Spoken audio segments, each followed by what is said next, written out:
Neville Goddard says, all transformation begins with an intense, burning desire to be transformed. So you don't become the version who has it, you report as them.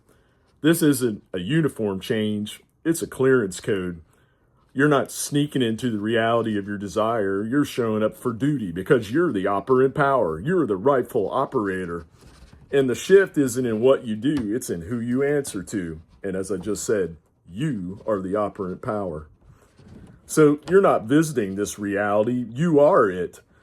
This episode is the metaphysical moment where the actor becomes the role, like you shift into it. Just like the pilot answers to a new call sign, and the uniform isn't just worn, it's inhabited.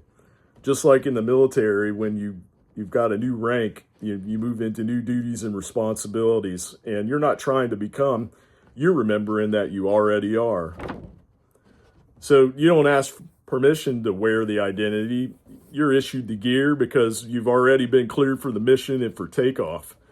So old credentials get left behind, they get turned in, and you now carry the authority of the fulfilled version of you that has all your desires. Let's step into it today. So your inner dialogue shifts. You respond to the frequency of the one who already lives in the end. So you must be in it and not of it, and you don't observe the state. We're occupying it today. So Neville reminds us to assume the feeling of the wish fulfilled, and not as a visitor, but as a resident. So Neville says, change the conception of yourself, and you will automatically change the world in which you live. And the world doesn't shift first, you do. So to be conscious of being poor while praying to be rich is to be rewarded with what you are conscious of being, poverty.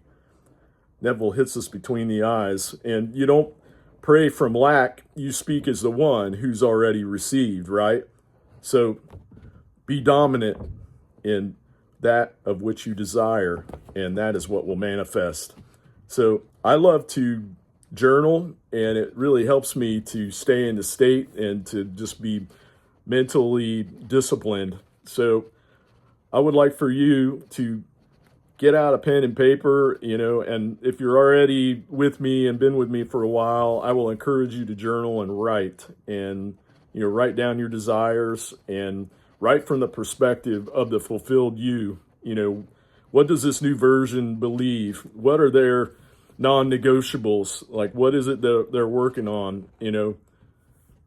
And I also want to encourage you to, the use of affirmations can't be understated. Like, it's really, really helpful for me to just really return to the feeling of the wish fulfilled by, affirmations really are encouragements. There's an app that I use that's called Parrot, where you record your affirmations and it's in your voice, and it'll loop them for you over and over.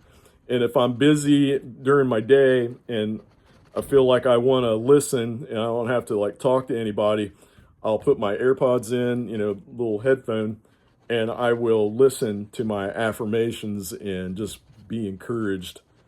And, you let your voice, become the soundtrack of your reality.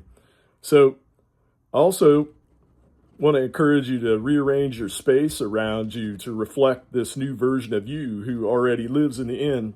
You can change the lighting, the layout, stuff on the wall, whatever it is that helps you reflect the change to impress your subconscious mind with it. I would like for you to do that.